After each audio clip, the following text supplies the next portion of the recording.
বিশ্বনবী সাল্লাল্লাহু আলাইহি ওয়াসাল্লাম বললেন, ইউশিকু আইয়াতিয়া আলান নাসি জামান, এমন একটা জামানার মধ্যে মানুষ উপনীত হয়ে যাবে যেই জামানার মধ্যে লা ইয়াবকা মিনাল ইসলামি ইল্লা ইসমুহু, ইসলাম শুধু নামে থাকবে, কাজে থাকবে না। আপনি তাকায় দেখেন, আপনার বাংলাদেশের মধ্যে শুধু ইসলাম নামে আছে, ইসলাম কাজে এখন খুঁজে পাওয়া যায় না। ওয়ালা ইয়াবকা মিনাল কুরআনি ইল্লা রাসমুহু, কোরআনটা শুধু অক্ষরেই থাকবে, মানুষগুলি কোরআন পড়তে চাইবে না। আল্লাহর নবী বললেন, মাসাজিদুহুম আমিরাতু ওয়া হিয়া খারাবুম মিনাল হুদা, শেষ জামানার মসজিদগুলি হেদায়েত শূন্য হয়ে যাবে। শেষ জামানার মসজিদের বিল্ডিং সুন্দর হবে, চাকচিক্যময় হবে, কিন্তু ওয়াহিয়া খারাবুম মিনাল হুদা, মসজিদ হেদায়েত শূন্য হয়ে যাবে। আপনি বলবেন, হুজুর হেদায়েত শূন্য কিভাবে হয়? আল্লাহর নবী বললেন, ও সাহাবায়ে কেরাম ভালো করে শুনে নাও, শেষ জামানার মসজিদগুলি দেখতে অনেক সুন্দর হবে, মসজিদের ভিতরের মুসল্লিদের ঈমান সুন্দর হবে না। আপনি তাকায় দেখবেন, বাংলাদেশের অধিকাংশ মসজিদের প্রথম কাতারের মুসল্লি নামাজ পড়তে পড়তে কপালে দাগ ফেলে দিয়েছে। মসজিদ থেকে বের হওয়ার পরে এলাকার মধ্যে সবার আগে সুদের কারবারি করে এইরকম মুসল্লি আছে না নাই? আল্লাহর নবী বললেন, ও সাহাবায়ে কেরাম শোনো, এমন কিছু উলামায়ে কেরাম সমাজের মধ্যে বের হয়ে যাবে, উলামাউহুম শাররুম মান তাহতা আদিবিস সামা, আসমান এবং জমিনের মধ্যখানে সবচাইতে নিকৃষ্ট হবে। তাকায় দেখবেন, কিছু কিছু আলেম ও সমাজের মধ্যে এমন রয়েছে, মসজিদের কমিটি সুদখোর হওয়ার কারণে ওই মসজিদের জীবনেও সুদের ওয়াজ হয় না, এমন আছে না নাই? ওয়াদাইয়ান ইলাল্লাহি বিইযনিহি ওয়া সিরাজাম মুনিরা। أما بعد فقد قال الله تعالى في كلامه المجيد وفي فرقانه الحميد. أعوذ بالله من الشيطان الرجيم. بسم الله الرحمن الرحيم. يسألك الناس عن الساعة قل إنما علمها عند الله. وقال النبي صلى الله عليه وسلم يوشك أن يأتي على الناس زمان لا يبقى من الإسلام إلا اسمه ولا يبقى من القرآن إلا رسمه مساجدهم عامرة وهي خراب من الهدى علماؤهم شر من تحت أديب السماء أو كما قال عليه الصلاة والسلام. اللهم صل على محمد وعلى آل محمد كما صليت على إبراهيم وعلى آل إبراهيم إنك حميد مجيد. اللهم بارك على محمد وعلى آل محمد كما باركت على إبراهيم وعلى آل إبراهيم إنك حميد مجيد. ربي زدني علما، ربي زدني علما، رب اشرح لي صدري ويسر لي أمري واحلل عقدة من لساني يفقه قولي আল্লাহ তাআলা দুনিয়াতে মানুষদেরকে প্রেরণ করার পর একটি কিতাব দুনিয়ার মানুষদের হেদায়েতের গাইডলাইন হিসাবে প্রেরণ করেছেন। সেই কিতাবটির নাম হলো আল কোরআন। কোন মানুষ যদি দুনিয়ার মধ্যে কোরআন অনুযায়ী চলাফেরা করে আল্লাহ তাআলা ওই মানুষটার দুনিয়া এবং আখিরাতের সফলতা দান করেন। সুবহানাল্লাহ বলেন। আর কোন মানুষ যদি দুনিয়ার মধ্যে নবী রাসূলের হাদিস পাওয়ার পর কোরআন পাওয়ার পর কোরআন মানে নাই, তাদের জন্য আল্লাহ জাহান্নামের ফয়সালা করেছেন। আমি আপনাদের সামনে যেই আয়াত তেলাওয়াত করেছি কোরআনুল কারীমের ৬২৩৬টা আয়াত থেকে একটি আয়াত তেলাওয়াত করেছি। রাসূল সাল্লাল্লাহু আলাইহি ওয়াসাল্লামের হাদিস মোবারক থেকে একটি হাদিস পাঠ করেছি। এই আয়াত এবং হাদিসকে সামনে রেখেই through the lens of Sunnah and modern সায়েন্সের আলোকে কিছু কথা বলে বিদায় নিব ইনশাআল্লাহ। আল্লাহ তাআলা এই আয়াতের মধ্যে বলেন দুনিয়া কিয়ামত হবে কখন এটা একমাত্র জানেন কে? আরো জোরে বলেন। দুনিয়ার কোনো মানুষ যদি বলে 2026 সালের ফেব্রুয়ারির 26 তারিখ কিয়ামত হবে, এটা আমরা বিশ্বাস করব? এখন যদি আমেরিকার নাসা গবেষণাগার দাবি করে 2026 সালে কিয়ামত হবে, এটা আমরা বিশ্বাস করব? না।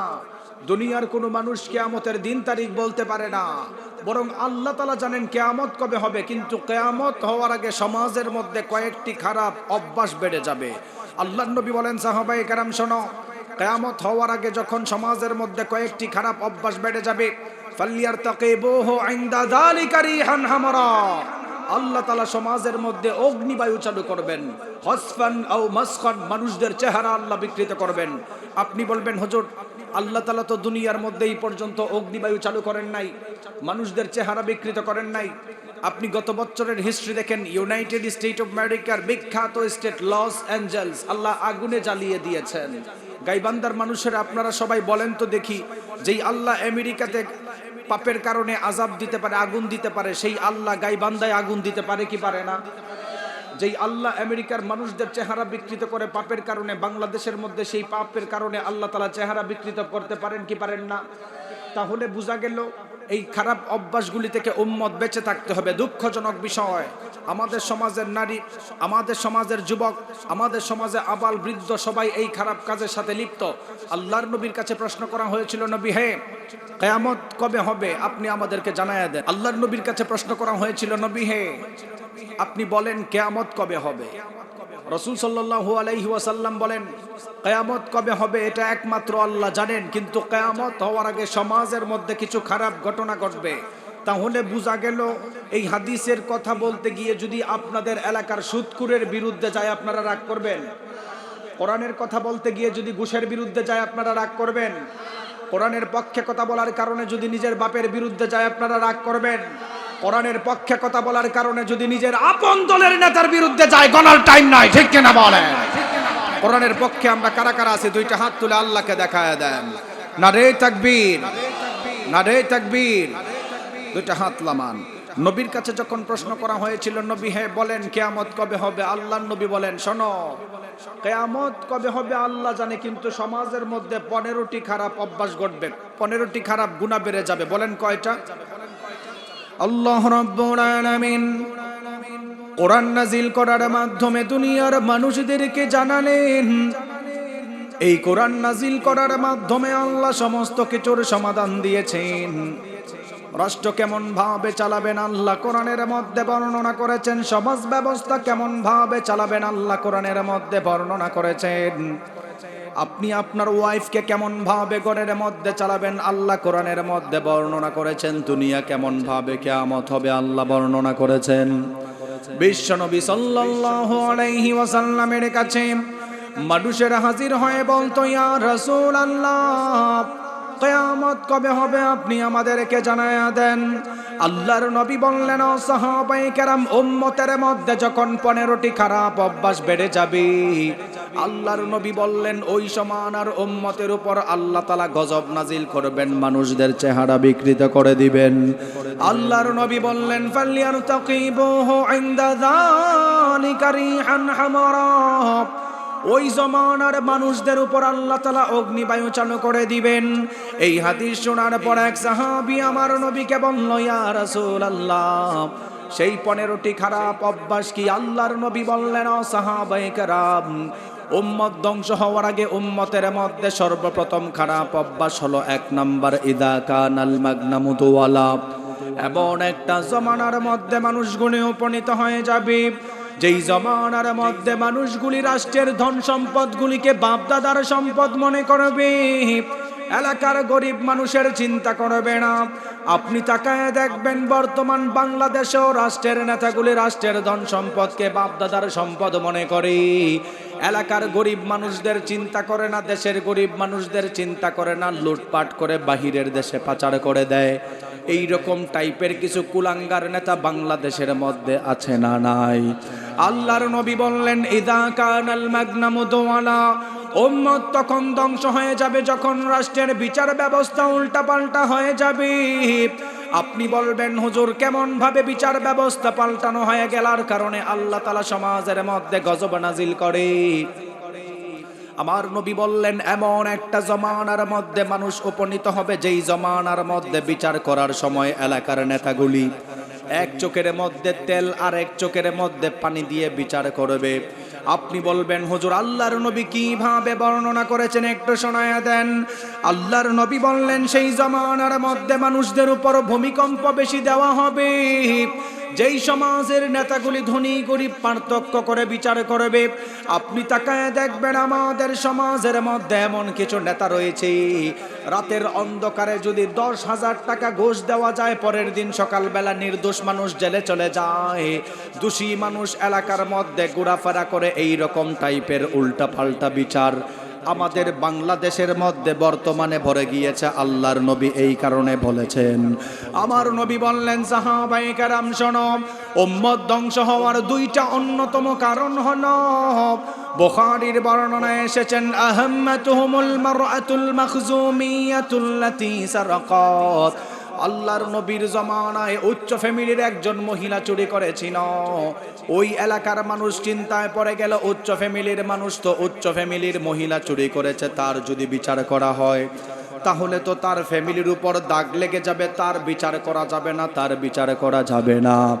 আপনি আপনার এলাকার নেতাগুলির মধ্যে তাকায় দেখেন, এলাকার ধনী মানুষদের বিচার করতে চায় না, দুর্বল মানুষদের উপর বিচারের নামে জুলুম করে, এমন আছে না নাই? দুর্বল মানুষদের উপর বিচার করার জন্য এলাকার নেতা পাগল হয়, কিন্তু এলাকার চৌধুরী সাহেব যদি কোনো অন্যায় করে তার বিচার করতে চায় না, ঠিক কিনা বলেন? আবার লিয়াজো মেনটেন করে চলে, লিয়াজো মেনটেন। তারা চিন্তা করে চৌধুরী সাহেবের ফ্যামিলির মানুষ চুরি করেছে, তার যদি হাত কাটা হয় তার ফ্যামিলির উপর দাগ লেগে যাবে।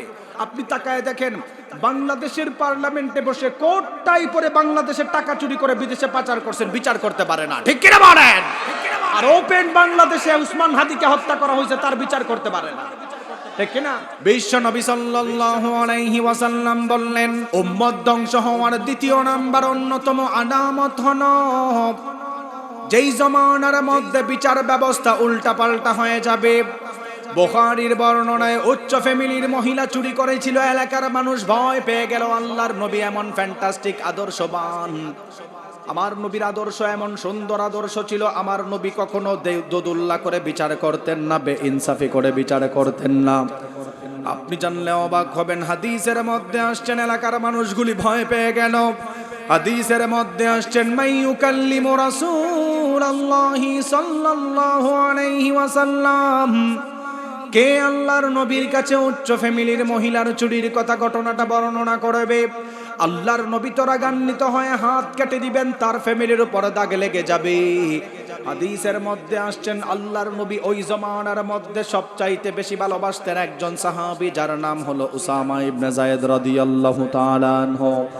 এলাকার মানুষ উসামা ইবনে যায়েদ রাদিয়াল্লাহু তাআলা আনহুর কাছে মানুষদের বিচার নিয়ে হাজির হতো।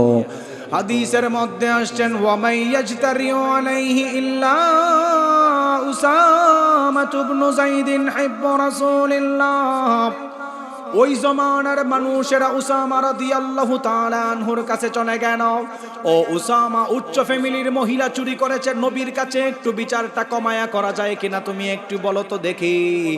গাইবান্দার যুবক ভাইরা, আপনারা সবাই আমার সাথে বলেন তো দেখি, আমার নবী কি কখনো বেইনসাফি ভাবে বিচার করতেন নাকি?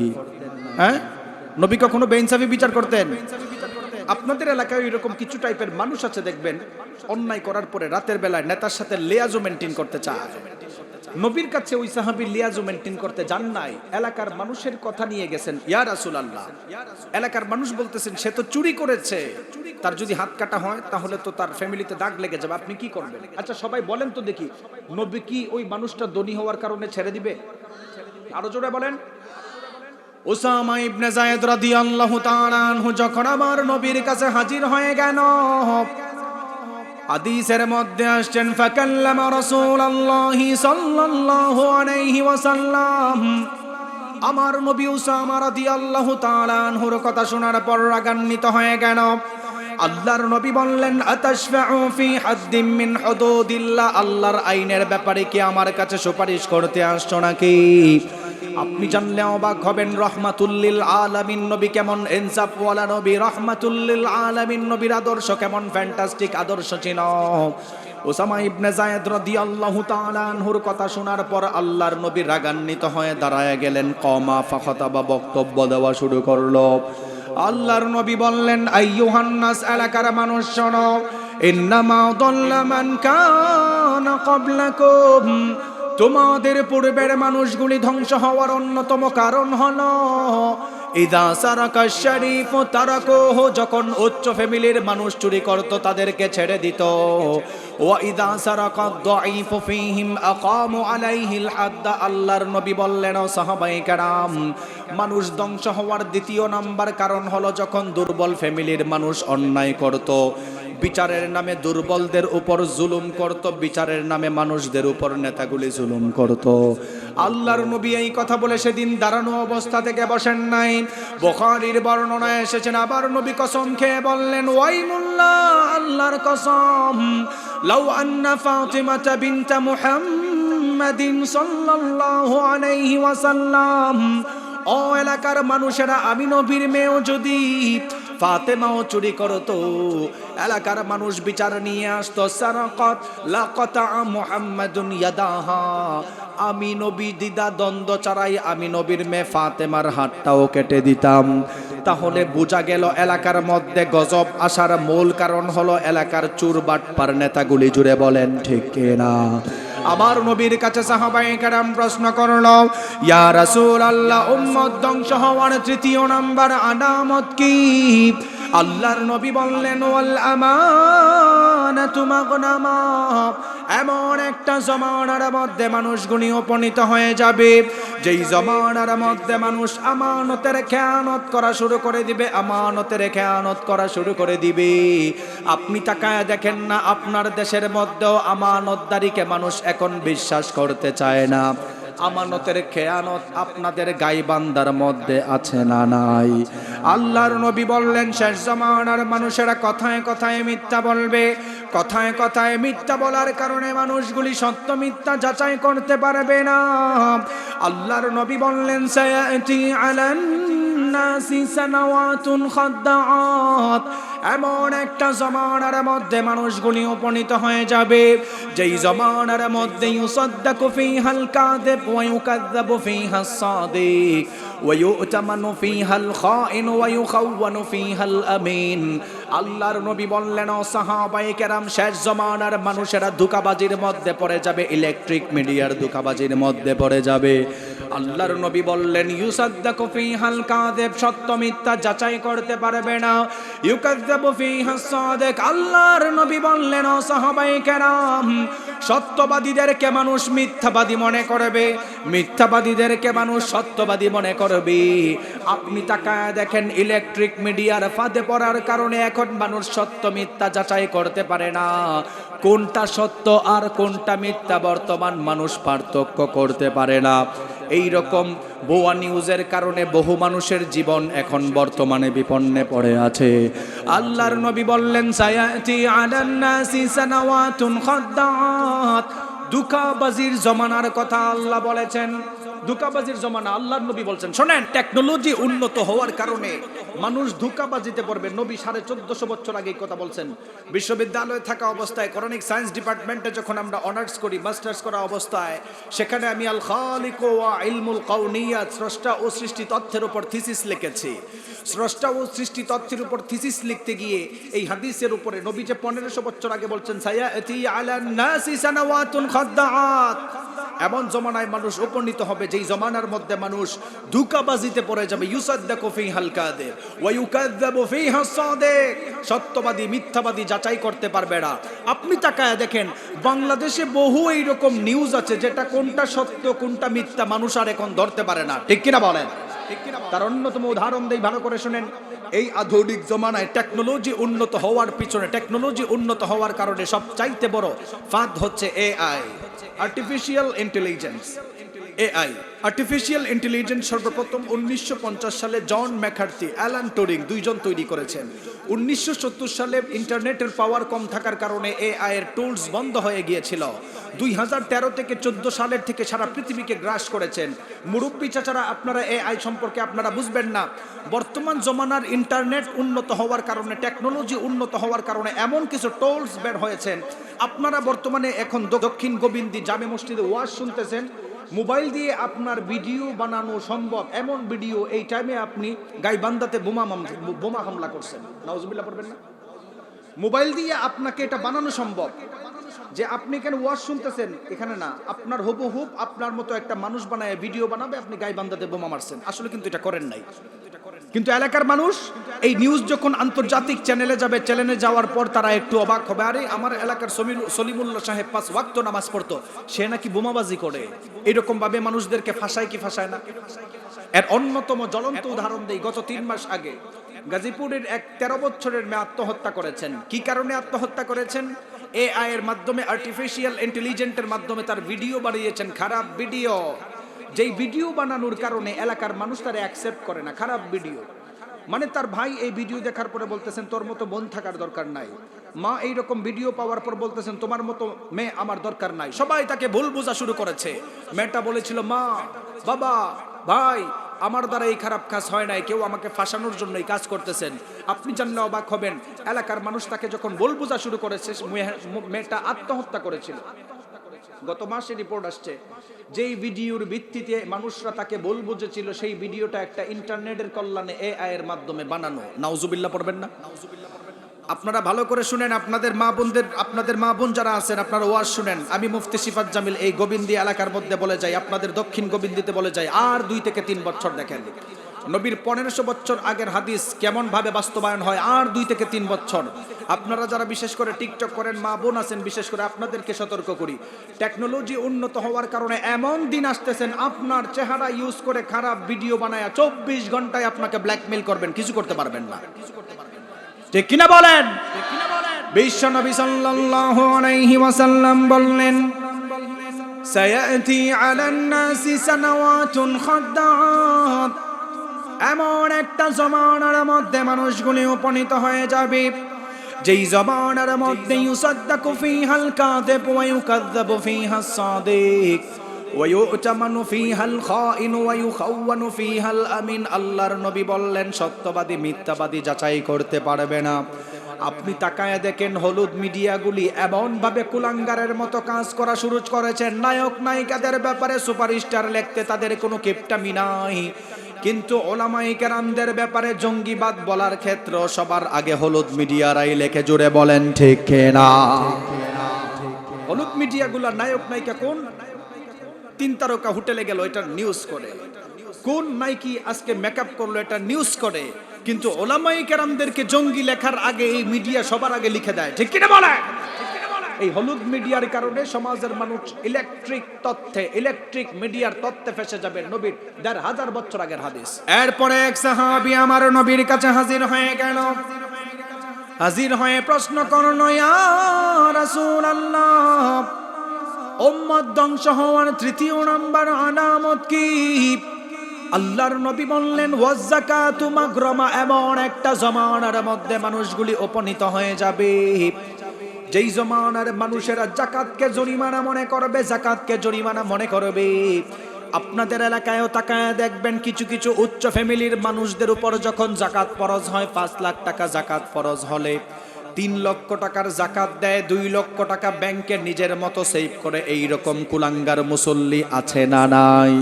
আল্লাহর নবী বললেন মানুষরা জান্নাতে যাওয়ার জন্য জাকাত দেওয়া প্রয়োজন। আল্লাহর নবী বললেন মানুষেরা যখন জাকাত দিবে না, জাকাত নিয়ে সমাজের মধ্যে ভণ্ডামি শুরু করবেন, আল্লাহর নবী বললেন ওই মানুষদের উপর গজব দেওয়া শুরু করবে। কেমন গজব? আল্লাহর নবী বললেন ফালিয়ারতাকিবুহু ইনদা যালিকা রিহান হামারা খাসফান আও মাসখান, মানুষদের চেহারা বিকৃত করে দিবেন, সমাজের মধ্যে ভূমিকম্প বেশি বেশি আসবেন। আপনি মনে করিয়েন না ইন টার্মস অফ ওয়েলথ এর মানির কারণে আপনি দুনিয়ার সফলতা অর্জন করেছেন। আপনি জানলে অবাক হবেন, আমার আল্লাহ দুনিয়ার মানুষদেরকে জানালেন টাকা পয়সা দেওয়ার মাধ্যমে আল্লাহ পরীক্ষা করেন, ধন সম্পদ দেওয়ার মাধ্যমে আল্লাহ মানুষদেরকে পরীক্ষা করেন। সন্তান বেশি হলে যে আপনি মানুষদের উপর জুলুম করা শুরু করেন, ভালো করে শুনেন, সন্তান বেশি দেওয়ার মাধ্যমে আল্লাহ পরীক্ষা করে। কোন মানুষদেরকে দরিদ্র বানায়ও আল্লাহ মানুষদেরকে পরীক্ষা করে, ক্ষুধা দেওয়ার মাধ্যমে আল্লাহ পরীক্ষা করে। আল্লাহ রাব্বুল আলামিন কোরআনুল কারীমের সূরাতুল বাকারা এর 155 নম্বর আয়াতে মানুষদেরকে জানালেন ওয়ালা নাবলুওয়ান্নাকুম বিশাইইম মিনাল খাউফি ওয়াল জু'i ওয়া নাকসিম মিনাল আমওয়ালি ওয়াল আনফুসি ওয়াস সামারাত ওয়া বাশশিরিস সাবিরিন। আল্লাহু আকবার। আল্লাহ রাব্বুল আলামিন আরো সুন্দর করে জানিয়ে দিল ধন সম্পদ দেওয়ার মাধ্যমে আল্লাহ পরীক্ষা করে। সমাজের মধ্যে আপনার ধন সম্পদ হলে গেলে আপনি মানুষদের সঙ্গে অহংকারী করা যাবে না। অর্থাৎ বোঝা গেল জাকাত ফরজ হওয়ার কারণে জাকাত দিতে হবে। আপনি জানলে অবাক হবেন, আমাদের সমাজের অধিকাংশ মানুষ রয়েছে ঠিক মতো জাকাত দিতে চায় না। জাকাতের শাড়ির নামে আপনাদের এলাকার মধ্যে ভণ্ডামি আছে না নাই? বহু ভণ্ডামি বাংলাদেশে এইরকম। 5 লক্ষ টাকা জাকাত আসার পরে 3 লক্ষ টাকার জাকাত দেয়, 2 লক্ষ টাকার নিজস্ব স্টাইল অনুযায়ী, স্ট্রাকচার অনুযায়ী ব্যাংকে বড়। মনে রাখবা, মুনাফিক হয়ে কবরে যাওয়া ছাড়া কোনো উপায় নাই। ঠিক কিনা বলেন? আবার কিছু কিছু আপনাদের এলাকায় এরকম কুলাঙ্গার থাকতে পারে, আমি তাদেরকে সরাসরি কুলাঙ্গার বলি, যাদের জাকাত ফরজ হওয়ার পরে জাকাত নিয়ে তামাশা করে। এর মিনিং কি? জাকাতের তামাশার ওনারা জাকাতের শাড়ি কিনে মাইকিং করে, অমুক মাসের অমুক তারিখে চৌধুরী সাহেবের বাড়িতে জাকাতের লুঙ্গি, শাড়ি, পাঞ্জাবি দেওয়া হবে, যার যার দরকার নিয়ে আসবেন। আছে না না এরকম কুলাঙ্গার? আমি এদেরকে সরাসরি কুলাঙ্গার বলি। কেন? জাকাত দেওয়ার সিস্টেম, স্ট্রাকচার এরকম না। জাকাত দেওয়ার সিস্টেম, মনে করেন আপনার একজনের 2 লক্ষ টাকা ফরজ হয়েছে জাকাত, আপনি 2 লক্ষ টাকা দিয়ে আপনি 2টা অটো কেনেন, কিনে 2টা গরিব ছেলেকে দেন যারা খেতে পারে না, কাজ করতে পারে না, অটো কিনে দেন। আচ্ছা বলেন তো দেখি, অটো চালায়া প্রত্যেকদিন 1000 টাকা ইনকাম করা সম্ভব না? হ্যাঁ, আপনাদের এলাকায় সম্ভব না? আপনি জানেন না? আপনি কোন জমানায় বাস করেন বলেন? আপনি কি আমেরিকা থেকে পড়ছেন এখানে? হ্যাঁ, সম্ভব? আচ্ছা, আপনি জানেন, উনি জানেন, উনি আমেরিকা থেকে আসছে এখন। তো 1000 টাকা ইনকাম করা সম্ভব। আপনি যখন জাকাতের টাকা দিয়ে অটো কিনে দিবেন, আচ্ছা বলেন তো দেখি এই ফ্যামিলি আর আগামী বছর জাকাত খাওয়া লাগবে? তাহলে বোঝা গেল আপনার নিজস্ব খাসিলত, আমার নিজস্ব খাসিলতের কারণেই মুসলমানরা গরিব। ঠিক কিনা বলেন? আমরা চাই নিজেকে জাহির করার জন্য 500 টাকা 200 টাকা করে শাড়ি দিয়ে নিজেকে জাহির করা, চৌধুরী সাহেব, মিয়া সাহেব, খান সাহেব। অথচ ইসলামের বিধান এটা নয়। ইসলামের বিধান আপনি একটা মানুষকে ডেভেলপ করেন। জাকাতের সিস্টেম হচ্ছে মানুষদেরকে ডেভেলপ করা, আর আমাদের সমাজের জাকাতের সিস্টেম হচ্ছে মানুষকে আরো গরিব বানায় পিছনে পিছনে রেলানো। ঠিক কিনা বলেন? ঠিক কিনা বলেন? বিশ্বনবী সাল্লাল্লাহু আলাইহি ওয়াসাল্লাম বললেন উম্মত ধ্বংস হওয়ার অন্যতম একটা আলামত হলো ওয়াযাকাতু মাগরামা, মানুষগুলি যাকাতকে জরিমানা মনে করবে, ঠিক মতো যাকাত দিতে চাইবে না। এরপরে যখন সাহাবায়ে কেরাম আমার নবীকে বলল, ইয়া রাসূলুল্লাহ, মানুষ ধ্বংস হওয়ার অন্যতম আলামত কি?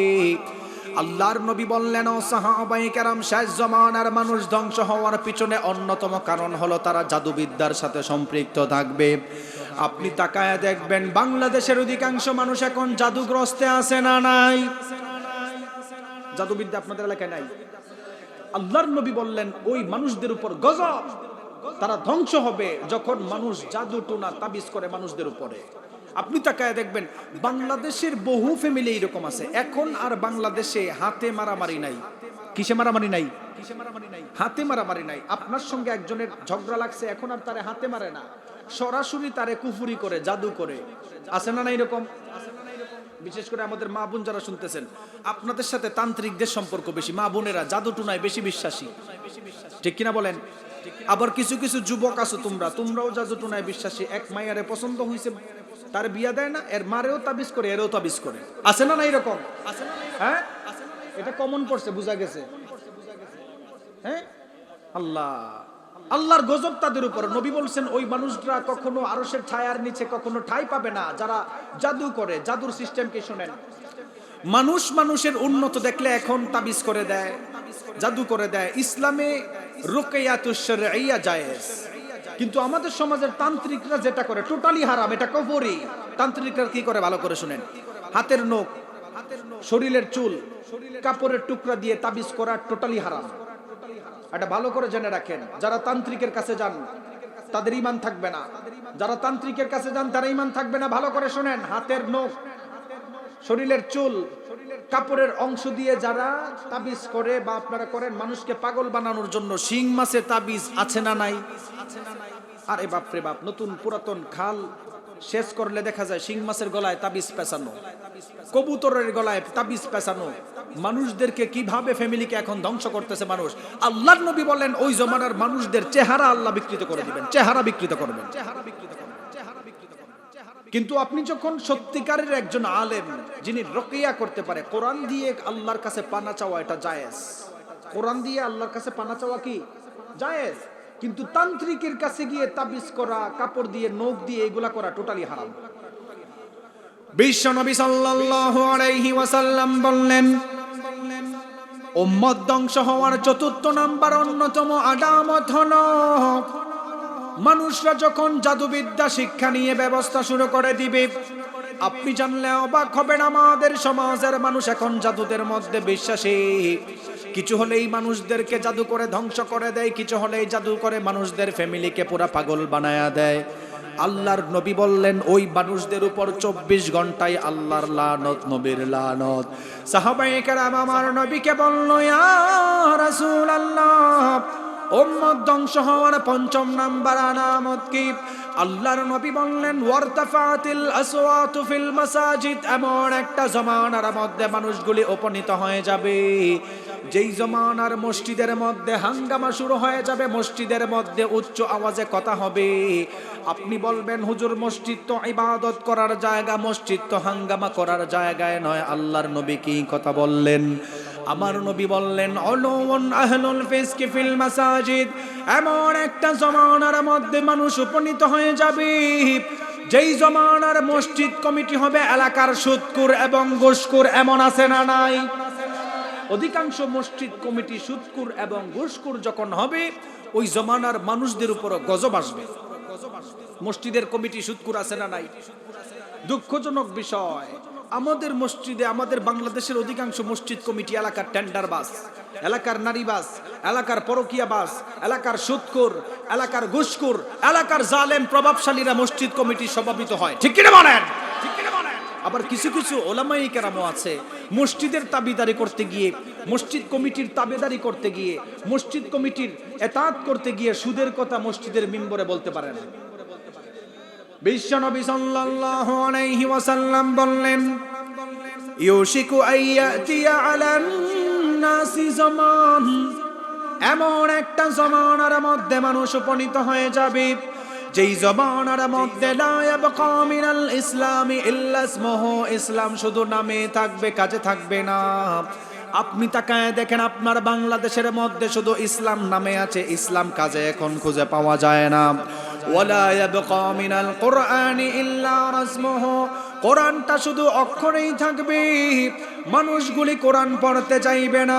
আল্লাহর নবী বললেন মাসাজিদুহুম আমিরাতু ওয়া হিয়া খারাবুম মিনাল হুদা, শেষ জমানার মসজিদগুলি হেদায়েত শূন্য হয়ে যাবে। শেষ জমানার মসজিদের বিল্ডিং সুন্দর হবে, চাকচিক্যময় হবে, কিন্তু ওয়াহিয়া খারাবুম মিনাল হুদা, মসজিদ হেদায়েত শূন্য হয়ে যাবে। আপনি বলবেন হুজুর হেদায়েত শূন্য কিভাবে হয়? আল্লাহর নবী বললেন, ও সাহাবায়ে কেরাম ভালো করে শুনে নাও, শেষ জমানার মসজিদগুলি দেখতে অনেক সুন্দর হবে, মসজিদের ভিতরের মুসল্লিদের ঈমান সুন্দর হবে না। আপনি তাকায় দেখবেন বাংলাদেশের অধিকাংশ মসজিদের প্রথম কাতারের মুসল্লি নামাজ পড়তে পড়তে কপালে দাগ ফেলে দিয়েছে। মসজিদ থেকে বের হওয়ার পরে এলাকার মধ্যে সবার আগে সুদের কারবারি করে এইরকম মুসল্লি আছে না নাই? আল্লাহর নবী বললেন, ও সাহাবায়ে কেরাম শোনো, এমন কিছু উলামায়ে কেরাম সমাজের মধ্যে বের হয়ে যাবে, উলামাউহুম শাররুম মান তাহতা আদিবিস সামা, আসমান এবং জমিনের মধ্যখানে সবচাইতে নিকৃষ্ট হবে। তাকায় দেখবেন কিছু কিছু আলেম ও সমাজের মধ্যে এমন রয়েছে, মসজিদের কমিটি সুদখোর হওয়ার কারণে ওই মসজিদের জীবনেও সুদের ওয়াজ হয় না, এমন আছে না নাই? মসজিদ কমিটি যখন সুদখোর হয়, কোনো কারণে যদি খতিব সাহেব সুদের ওয়াজ করে, মসজিদ কমিটির সভাপতি কাশি দেয়, মসজিদে কাশি দেয়। তো হুজুর তো চালাক, হুজুর সুদের ওয়াজ বাদ দিয়ে গেছে ঘুষে। এখন ঘুষের ওয়াজ করার কারণে মসজিদ কমিটির সেক্রেটারি তো ইন্টারন্যাশনাল ঘুষখোর। এবার তাকাইছে, হুজুর সুদের ওয়াজ করছেন, সভাপতির উপরে পড়ছিল, উনি কাশি দেওয়ার কারণে আপনি ঘুষে চলে গেলেন। তো আমি যে তাকাইছি আপনার চোখে লাগে না? হুজুর তো চালাক, এবার গেছেন পরকীয়ার ওয়াজে। তো মসজিদ কমিটির কেশিয়ার অধিকাংশ জায়গার মধ্যে পরকীয়া বাজ আছে না নাই? আরো জোরে বলেন, আছে না নাই? তাহলে বোঝা গেল কিছু ওলামাই কেরামও আছে আসমান জমিনের মধ্যখানে সবচাইতে নিকৃষ্ট হবে চাকরির ভয়ে, মসজিদ কমিটির ভয়ে, যারা সুদের কথা বলতে পারে না। আল্লাহর কসম করে বলি, যেই ইমামের মাধ্যমে মসজিদ কমিটির ভয়ের কারণে মিম্বরে সুদের কথা হয় না, তার মাধ্যমে মিম্বর রক্ষা হবে না, বরং মাটি কাটা তার জন্য ঠিক আছে। বলেন ঠিক কিনা বলেন? তুমি মাটি কেটে খাও, মসজিদ কমিটির তাবেদারি করার দরকার নাই, রিজিকের মালিককে। আরো জোরে বলেন, আরো জোরে বলেন। কিন্তু আমাদের সমাজের মানুষ মসজিদ কমিটি সুদকুর ঘুষকুর হওয়ার পিছনে দায়ী আপনারা আমরা। কারা বলেন? পাবলিক নিজের উপর দোষ নিতে চায় না। মসজিদ কমিটি সুদকুর ঘুষকুর হওয়ার পিছনে দায়ী কারা? সবাই বলেন, সবাই বলেন, কারা? আমরা। কিভাবে? এবার শুনেন। আপনাদের আমাদের সমস্যা হচ্ছে মসজিদের অভাব, ঠিক আছে। কেউ আসার পরে, জি আচ্ছা আসবে, দাঁড়ান দাঁড়ান দাঁড়ান, কেউ আসবে, আসার পরে বলবে মসজিদের কি দরকার, তোমার 10 লাখ টাকা দিলাম মসজিদের টাইলস। আপনারা কি করেন যে মসজিদের তো 10 লাখ টাকা টাইলসের দরকার, অমুক চৌধুরী সাহেব টাইলসের 10 লাখ টাকা দিয়ে দিছে, ওনারে সভাপতি বানা। আসলে সে কিন্তু এলাকার সুদখোর, ঠিক কিনা বলেন? আবার আসার পরে একজন বলতেছে মসজিদের কি দরকার, আমাদের তো জানালার দরকার, 5 লক্ষ টাকার দরকার। তো ওই ব্যক্তি এসে বলতেছেন ঠিক আছে 5 লক্ষ টাকা আমি মসজিদে দিলাম। আপনি জাস্টিফাই না করে 5 লক্ষ টাকা নেওয়ার পরে চিন্তা করছেন সভাপতি 10 লাখে হলো, 5 লাখ যেহেতু দিচ্ছে সেক্রেটারি বানায়। 2 টাকা টাকা পাওয়ার পরে আপনারা মসজিদ কমিটির সভাপতি সেক্রেটারি নির্ধারণ করলে এর জন্য দায়ী এলাকাবাসীও, ঠিক কিনা বলেন? মসজিদ কমিটি হতে গেলে টাকা পয়সা জরুরি নয়।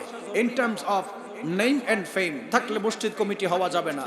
In terms of wealth and money থাকলেই, টাকা পয়সার মালিক হলেই মসজিদ কমিটির সভাপতি হওয়ার যোগ্য নাই।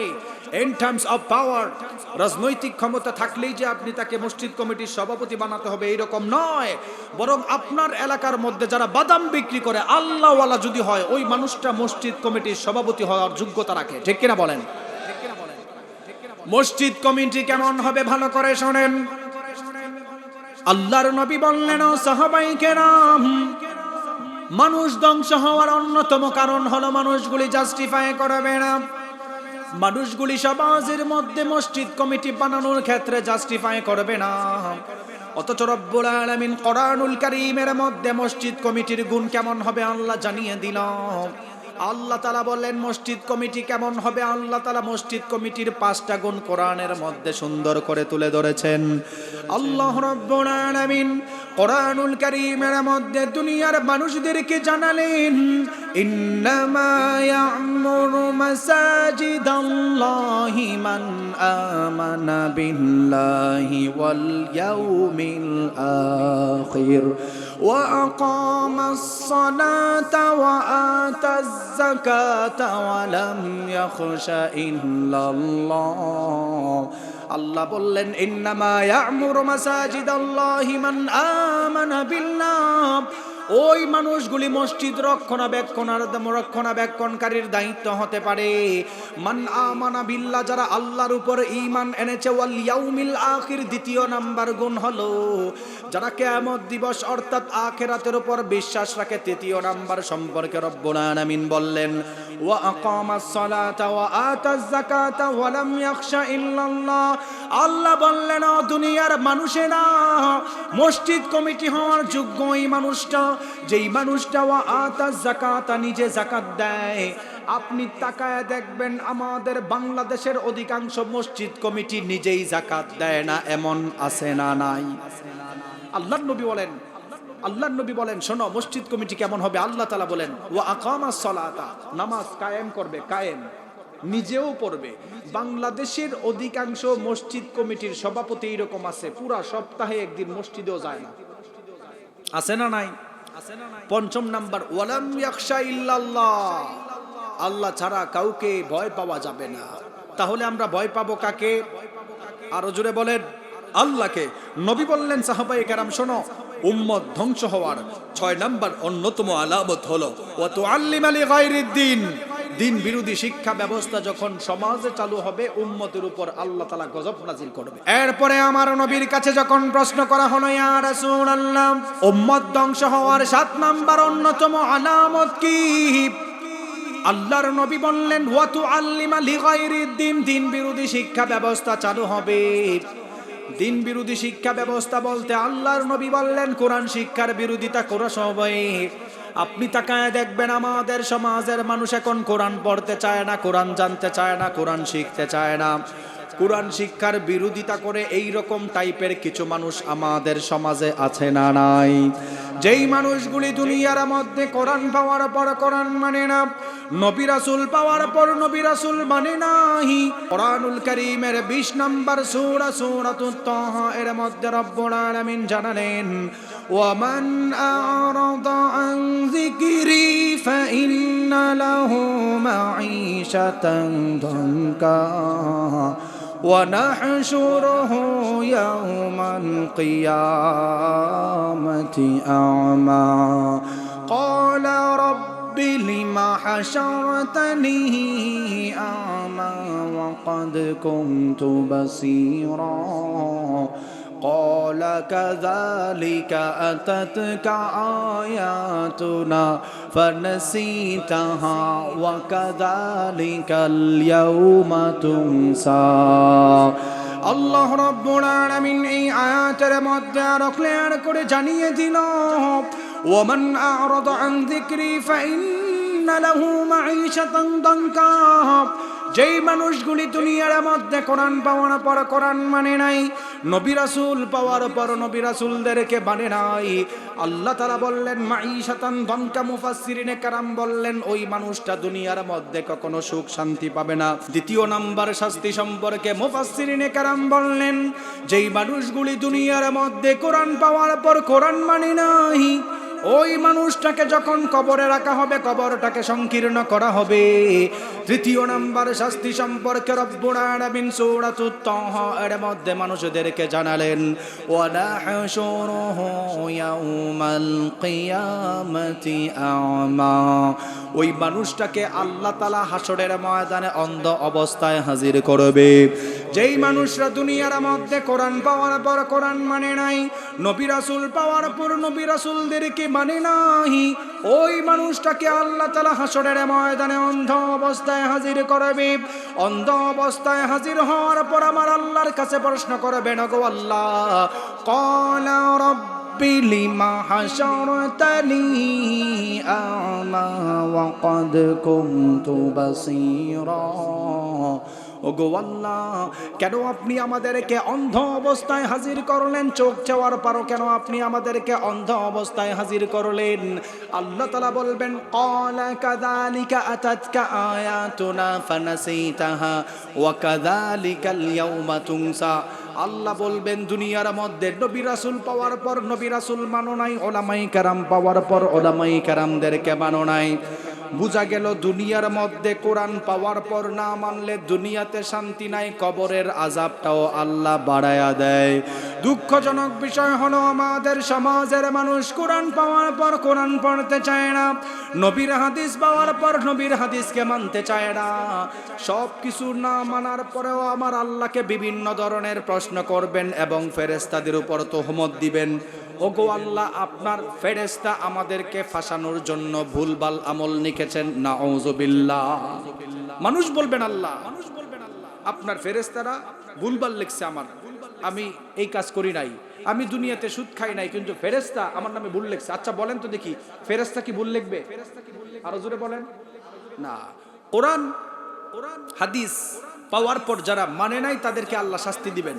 হাদিসের মধ্যে আসছেন ওয়াকাদ কুনতু বাসীরা, চোখ থাকার পর কেন অন্ধ অবস্থায় তুলে? কিছু কিছু মানুষ বলবেন আল্লাহ, আপনি তো আমাকে দুনিয়াতে স্ট্রাকচার দিয়েছেন, বডি ল্যাঙ্গুয়েজ সুন্দর দিয়েছেন, সুন্দর চেহারা দিয়েছিলেন, আপনি আমার পা দিয়েছিলেন, না চাইতে চোখ দিয়েছেন, আল্লাহ না চাইতেই আমাদের ব্রেইনের মধ্যে 86 বিলিয়ন নিউরন দিয়েছেন। সুবহানাল্লাহ পড়বেন না? আল্লাহ তাআলা ব্রেইনে কত বিলিয়ন নিউরন দিয়েছেন? 86 বিলিয়ন। সবাই বলেন তো দেখি কত বিলিয়ন? 86 বিলিয়ন। 86 বিলিয়ন নিউরন কি নিয়ামত আপনি চিন্তা করেছেন? মেডিকেল সায়েন্সের ভাষায় ভালো করে শুনেন, কোনো মানুষ যদি তার জিন্দেগিতে 86 বিলিয়ন নিউরন থেকে 1 বিলিয়ন নিউরন প্রতি সেকেন্ডে গণতে চায়, প্রতি সেকেন্ডে কয়টা করে? একটা করে। প্রতি সেকেন্ডে কয়টা করে? একটা করে। প্রতি সেকেন্ডে যদি একটা করে নিউরন গণে, 1 বিলিয়ন নিউরন গণতে গেলে তার জিন্দেগি থেকে 32 বছর সময় চলে যাবে। সুবহানাল্লাহ পড়বেন না? এখন আবার কেমনে বুঝায় আপনাদেরকে? মনে করেন আমরা সবাই পড়লাম 1 2 3 ভাবে পড়লাম, তাহলে প্রতি সেকেন্ডে একটা করে নিউরন গণলে 1 বিলিয়ন নিউরন গণতে গেলে 32 বছর সময় লাগে। আপনার জিন্দেগিতে আপনি যদি 3 বিলিয়ন নিউরন গণতে যান, প্রতি সেকেন্ডে একটা করে 3 বিলিয়ন নিউরন গণতে গেলে ওই মানুষটার জিন্দেগি থেকে 96 বছর সময় চলে যাবে। সুবহানাল্লাহ পড়বেন না? 86 বিলিয়ন নিউরন গণতে গেলে আপনার জিন্দেগি পুরাটাই বরবাদ। কয়বার জিন্দেগি জন্ম নেওয়া লাগে আপনি নিজেও বলতে পারবেন না। আমাদের ব্রেইনে যে আল্লাহ 86 বিলিয়ন নিউরন দিয়েছেন, 86 বিলিয়ন নিউরনের মধ্যে অন্যতম একটা নিউরন সেল, যার নাম হচ্ছে এক্সচেঞ্জ সেন্টার। আজান দিলে আমরা সবাই মসজিদে নামাজ পড়তে যাই কি যাই না? আরো জোরে বলেন, কে কে নামাজে যায়? দুইটা হাত তুলেন, হাত তুলেন, তুলেন। নামাজে যান যারা যারা, আর যান না যারা হাত তুলিয়েন না। আল্লাহ তাআলা ব্রেইনের 86 বিলিয়ন নিউরনের মধ্যে একটা নিউরন দিয়েছেন এক্সচেঞ্জ সেন্টার। আমি যে কথা বলতেছি, আমার এক্সচেঞ্জ সেন্টার, মাথার একটা নিউরন সেল, এটা গরম হচ্ছে। আপনি যে কথা শুনতেছেন, আপনার একটা নিউরন এক্সচেঞ্জ সেন্টার, এটা গরম হচ্ছে। এক্সচেঞ্জ সেন্টারের কাজ হচ্ছে কোনো জিনিস অ্যাকসেপ্ট করা, কোনো জিনিস পাস করা।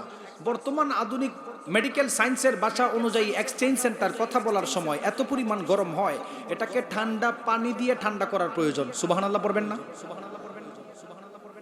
আপনি জানলে অবাক হবেন। আমাদের ব্রেইনে যে ছোট্ট নিউরন সেল এক্সচেঞ্জ সেন্টার, এটাকে যদি কেউ দুনিয়াতে যন্ত্র আংশি স্থাপিত করতে চায়, তাহলে 100 তলা 6টা বিল্ডিং এর সমান জায়গা লাগতো। সুবহানাল্লাহ জুড়ে বলেন। 100 তলা 6টা বিল্ডিং এর সমান জায়গা লাগতো, কিন্তু এটাকে ছোট্ট করে আল্লাহ ব্রেইনের মধ্যে ঢুকাই দিয়েছেন আপনি কথা বলার জন্য। আপনাকে আল্লাহ সেই নিয়ামত দিয়েছেন। এই নিউরন গরম হলে এটা ঠান্ডা পানি দিয়ে ঠান্ডা করা লাগে। বর্তমান মেডিকেল সায়েন্সের বড় একজন ডক্টর, পাকিস্তানের বিখ্যাত ডক্টর মাজেদ-জামান উসমানী, উনি ইউরোপের এক ইউনিভার্সিটিতে ফিজিওথেরাপির উপর শিক্ষা নেওয়ার জন্য গিয়েছিল। ফিজিওথেরাপির উপর আমাদের এলাকার মানুষের কোমরের ব্যথা, হাঁটুর ব্যথা, পায়ের গিরার ব্যথা আছে না নাই? পাকিস্তানের বিখ্যাত ডক্টর মাজেদ-জামান উসমানী ইউরোপের এক ইউনিভার্সিটির মধ্যে ফিজিওথেরাপির উপর যখন শিক্ষা নিতে যায়, সেখানে বড় বড় দুইজন ডক্টর, স্মিথ অ্যান্ড্রিস, চার্লস ফাকনার, ইহুদি ডক্টরের কাছে মুসলিম ডক্টর গিয়েছেন ফিজিওথেরাপি শিখতে। মুসলিম ডক্টর দাবি করেন ইহুদি, খ্রিস্টান, ইউরোপিয়ানরা এখনো পর্যন্ত তাদের 17 থেকে 18 প্রকার শারীরিক রোগ ভালো করার জন্য কোমরের ব্যথা, হাঁটুর ব্যথা, উচ্চ রক্তচাপ, মাথার ব্রেইনের অক্সিপিটাল লব, ফ্রন্টাল লবের সমস্যা, এই রকম সমস্যা সমাধান করার জন্য তারা মুসলিম ধর্মের নামাজের ব্যায়াম শিক্ষা দেয়। সুবহানাল্লাহ বলেন। আর বর্তমান আধুনিক মেডিকেল সায়েন্সের ভাষা অনুযায়ী আল্লাহ তাআলা বলেন, কদ আফলাহাল মুমিনুন, successful indeed are the believers আল্লাযীনা হুম ফি সালাতিহিম খাশিউন। খুশু খুদুর সাথে নামাজ পড়ো, জান্নাতুল ফেরদাউস দিবেন। ওয়াদা করেছেন কে? আরো জোরে বলেন। বর্তমান মেডিকেল সায়েন্সের ভাষায় যদি আধুনিক বিজ্ঞানের আলোকে through the lens of Sunnah and modern সায়েন্সের আলোকে সূরাতুল মুমিনুনের 2 নম্বর আয়াতের ব্যাখ্যা করেন ডক্টর মাজেদ জামান উসমানী দাবি করেন, কোনো মানুষ যদি প্রত্যেক দিন 5 ওয়াক্ত নামাজ স্থিরতার সহিত দিলের স্থিরতা, অন্তরের স্থিরতা নিয়ে 5 ওয়াক্ত নামাজের সেজদা দেয়, ওই মানুষের লাইফের 17 থেকে 18 প্রকার রোগের কোনো ঔষধই লাগবে না। আল্লাহু আকবার। সেই নিয়ামত আল্লাহ আপনাকে দিয়েছেন, আপনি চিন্তা করতে পারেন নাই।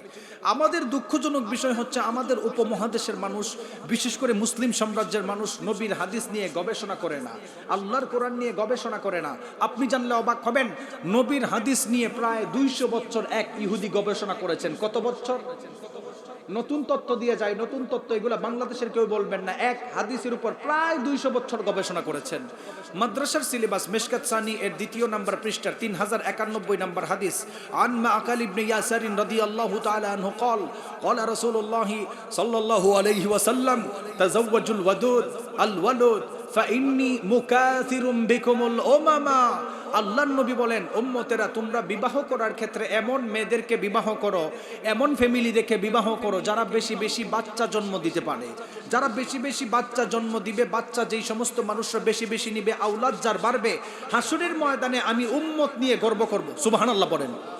এই হাদিসের উপরে 1754 থেকে 1974 সাল পর্যন্ত ইহুদি খ্রিস্টানরা গবেষণা করেছেন। আপনি হাদিস পাওয়ার পর, কোরআন পাওয়ার পর গবেষণা করেন নাই, তাফসীর পাওয়ার পর আপনি গবেষণা করেন নাই।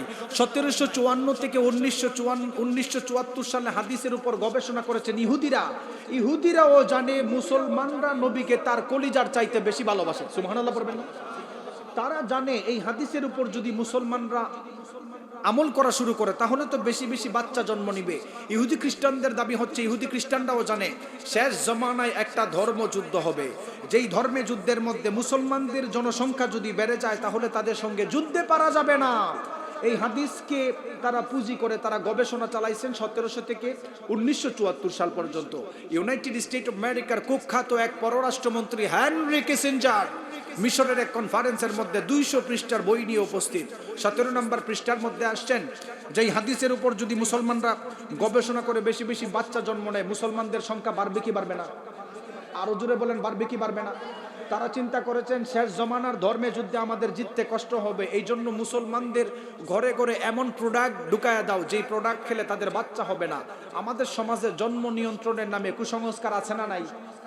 বরং আমাদের সমাজে একটা দাজ্জালীয় স্লোগান এস্টাবলিশ আছে, সেটা হচ্ছে একটি হলে ভালো হয়, দুটির বেশি নয়।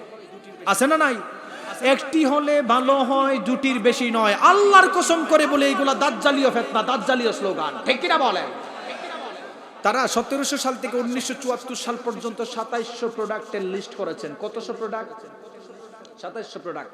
1700 সালেও জানতো আপনাদের দক্ষিণ গোবিন্দি এলাকার মধ্যে কিছু লুবি দোকানদার থাকবে যারা ইসরায়েলি পণ্য 1 টাকা লাভের কারণে বিক্রি করবে, ভালো পণ্য বিক্রি করবে না। ইসরায়েলি পণ্য বিক্রি করে এইরকম কুলাঙ্গার ব্যবসায়ী আপনার এলাকায় আছে না নাই? আপনাদের এলাকার যেই সমস্ত কুলাঙ্গার ব্যবসায়ী 1 টাকা লাভের কারণে, 2 টাকা লাভের কারণে ইসরায়েলি পণ্য বিক্রি করেন, ভালো করে শুনে নেন। ইসরায়েলরা, ইহুদি খ্রিস্টানরা 200 বছর গবেষণা করে এই হাদিসের উপরে 2700 প্রকারের প্রোডাক্ট বানিয়েছেন। 1 নাম্বার ইসরায়েলি পণ্য মিনারেল ওয়াটার, ইসরায়েলি পণ্য ঘি, ইসরায়েলি পণ্য আয়োডিন যুক্ত লবণ, এইরকম 2700 প্রকারের খাবার সারা পৃথিবীর মধ্যে মুসলমান দেশের মধ্যে তারা সার্ভ করেছেন। তাদের ভাষা হচ্ছে, যেই সমস্ত মুসলিম নরনারী যেই ধর্মের মানুষই হোক না কেন, এইগুলা যদি বেশি বেশি সেবন করে, 17 নম্বর পেজের মধ্যে তারা লিখেছেন, ওই মহিলা বাচ্চা নেওয়ার ক্ষমতা কমে যাবে, ওই পুরুষ বেশি বেশি সেবন করার কারণে বাচ্চা দেওয়ার ক্ষমতাও কমে যাবে। এই কারণে আপনি তাকায় দেখেন আমাদের সমাজে নতুন বিবাহ করার পরে 7 থেকে 8 বছর বাচ্চা হয় না। আছে না নাই? এই সমস্যা আপনাদের এলাকায় আছে না নাই? হসপিটালে দৌড়াদৌড়ি করে 7 থেকে 8 বছর তারা বাচ্চা হয় না, 8-9 বছর পরে হয়।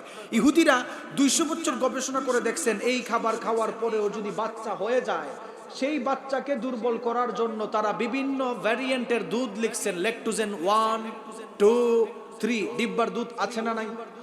আচ্ছা মুরব্বী চাচারা আপনারা বলেন তো দেখি, আপনার মা বাবা আপনাকে কি ডিব্বার দুধ খাওয়াইছে? আপনারা কোনোদিন দেখেছেন? ডিব্বার দুধ দেখেন নাই। বরং মুরব্বী চাচারা যেই স্ট্রং, আমাদের এই জেনারেশন এইরকম স্ট্রং না, দুর্বল।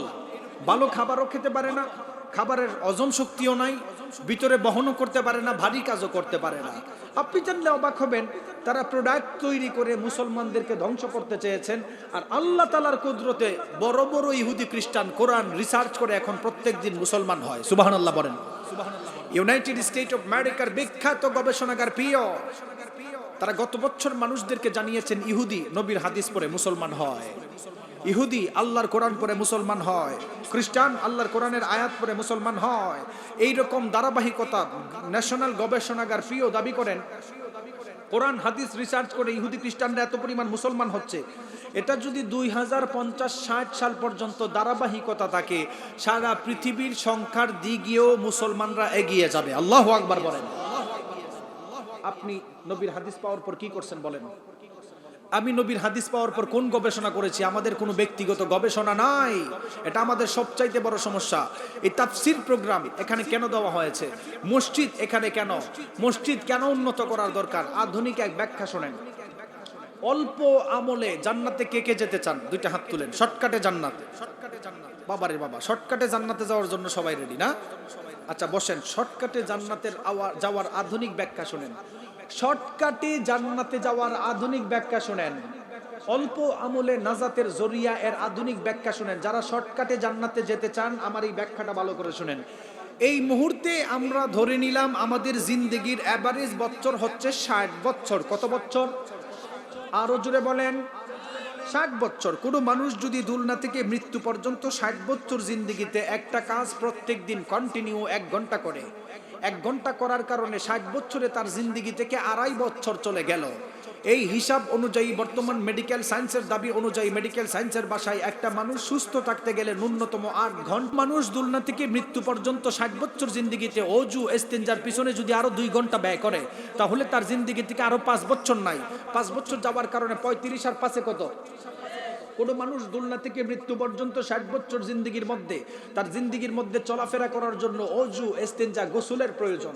প্রত্যেক দিন যদি কেউ 60 বছর জিন্দেগিতে 2 ঘন্টা করে অজু ইস্তেঞ্জা গোসলে ব্যয় করে, তাহলে তার জিন্দেগি থেকে আরো 5 বছর নাই। 40 আর 5-এ কত? দুঃখজনক বিষয় হলো আপনি আমি বাঙালি জাতি এমন অলস জাতি, 1 কাপ চা খেতে গেলেই 3 ঘন্টা সময় নাই। ঠিক কিনা বলেন? 1 কাপ চা খেতে গেলে 3 ঘন্টা সময় নাই। চা খাওয়ার সাথে সাথে আবার মানুষেরও গীবত করে, এরকম আছে না নাই? তাহলে বোঝা গেল 60 বছর জিন্দেগির মধ্যে 8 ঘন্টা ঘুমের কারণে 20 বছর ঘুমে গেল, 6 ঘন্টা কাজ করার কারণে 15 বছর কাজে গেল, 35 বছর নাই। 60 বছর জিন্দেগির মধ্যে 2 ঘন্টা প্রত্যেক দিন কাজ অজু ইস্তেঞ্জা করার জন্য 5 বছর নাই, 40 বছর নাই। 60 বছর জিন্দেগির মধ্যে 2 ঘন্টা খাবার দাবারের পিছনে ব্যয় করার কারণে আরো 5 বছর নাই, 45 বছর নাই। বোঝা গেল আমাদের জিন্দেগির 60 বছর পুরাটাই বৃথা। এই 60 বছর বৃথা জিন্দেগিকে কাজে লাগাতে গেলে আল্লাহর নবীর হাদিস অনুযায়ী কোনো মানুষের আদর্শ যদি আল্লাহর কোরআন হয়, কোনো মানুষের আদর্শ যদি আল্লাহর নবী হয়, ওই মানুষটা মুমিন বনে যায়। মুমিনের ঘুমও ইবাদত, মুমিনের খাবারও ইবাদত, মুমিনের কাজও ইবাদত। একটা মানুষ যদি আল্লাহর কোরআনের আদর্শ অনুযায়ী মুমিন বনতে পারে, ওই মানুষটার 60 বছর জিন্দেগির মধ্যে 8 ঘন্টা ঘুমানোর কারণে যেই 20 বছর ঘুমে চলে গেল, সেই 20 বছর ইবাদতে পরিণত হয়ে গেল। সুবহানাল্লাহ বলেন। কোনো মানুষ মুমিন হওয়ার পরে খাবার খেলো, কথা বললো, সবকিছু ইবাদতে পরিণত হয়। তাহলে অল্প আমলে নাজাতের জরিয়ার ব্যাখ্যা এর ফাইনাল উত্তর বের হলো, প্রত্যেক দিন 5 ওয়াক্ত নামাজ পড়তে গেলে শুধু ফরজ নামাজ 1 ঘন্টার বেশি তো লাগার কথা না। হ্যাঁ, 1 ঘন্টা যদি 60 বছর জিন্দেগিতে, ছোটবেলায় তো নামাজ ফরজ না, যারা প্রাপ্তবয়স্ক হয় নামাজ ফরজ, ওই সময় থেকে যদি আপনি হিসাব করেন 1 ঘন্টা ফরজ নামাজের ক্ষেত্রে ব্যয় করেন, আচ্ছা বলেন তো দেখি 60 বছরে 1 ঘন্টা করে গেলে 2.5 বছর হয়। তাহলে 60 বছর জিন্দেগির মধ্যে মাত্র 2.5 বছর নামাজের ক্ষেত্রে ব্যয় করা, এটা অল্প বিষয় না? অল্প আমলে নাজাতের জরিয়ার আধুনিক ব্যাখ্যা হলো এটা। আপনি যদি রাতের বেলা এটা নিয়ে চিন্তা করতে পারেন, আমি বিশ্বাস করি আপনার লাইফ চেঞ্জ হওয়ার জন্য এটাই যথেষ্ট। ঠিক কিনা বলেন? প্রত্যেক দিন ওয়াজ মাহফিল দিয়া মানুষ কি সব ভালো হয়ে গেছে? হ্যাঁ, আচ্ছা স্বাধীনতার পর থেকে আপনারা না প্রথম বার্ষিকে ওয়াজ করছেন, আপনারা বলেন তো দেখি, স্বাধীনতার পর থেকে 50 বছর যাবত এই এলাকায় ওয়াজ হয় কি হয় না? না, এই প্রথম নাকি? স্বাধীনতার পর থেকে 50 বছর ওয়াজ হওয়ার পরে এই এলাকার সমস্ত সুদকুর পাকিস্তান চলে গেছে। স্বাধীনতার পর থেকে 50 বছর ওয়াজ হওয়ার পর এই এলাকার সমস্ত ঘুষখোর ইন্ডিয়া চলে গেছে। স্বাধীনতার পর থেকে 50 বছর আজকে পর্যন্ত ওয়াজ হওয়ার পরে এই এলাকার যত পরকীয়া বাজ আছে, তারা মনে হয় ইংল্যান্ডে চলে গেছে। তারা কোথায় আছে? তারা এই এলাকায় আছে। বুঝা গেল কি মাইক লাগাইয়া ওয়াজ করলেই এলাকার সমস্ত কিছুর সমাধান হবে না, সম্ভব না। কিন্তু এলাকার মধ্যে যদি আপনি টেন্ডারবাজি, এলাকা থেকে রাহাজারি, এলাকার মধ্যে সুদখোর, পরকীয়া বন্ধ করতে চান, আল্লাহর কোরআনকে পার্লামেন্টে নিলে সব বন্ধ হয়ে যাবে। ঠিক কিনা বলেন?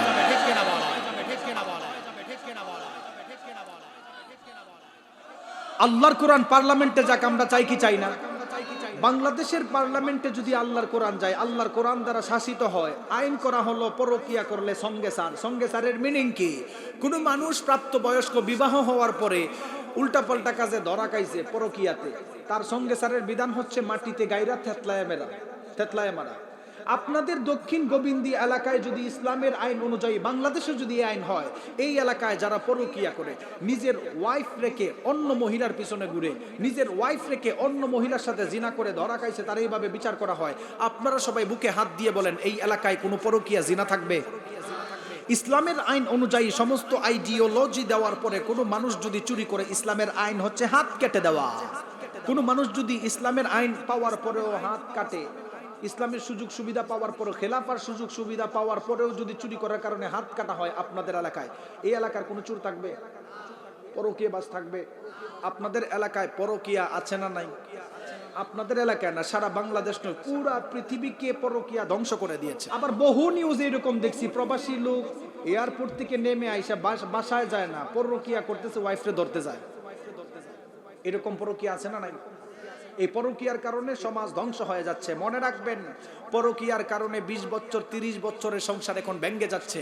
বর্তমান বাংলাদেশের গবেষণা অনুযায়ী 70%, 100%-এর মধ্যে 70% বিবাহ এখন তালাক হয়। তালাক কি হয়? তালাক হয়ে যায়, ডিভোর্স হয়ে যায়। কি কারণে? পরকীয়া। আর না হয়তো এখন আপনি আপনার মেয়েকে ভালো করতে পারেন নাই, অন্য ছেলের সাথে রিলেশন, আরেকটার সাথে বিয়ে দিছেন, এ আবার ভাইকে আরেকটার সাথে চলে যায়।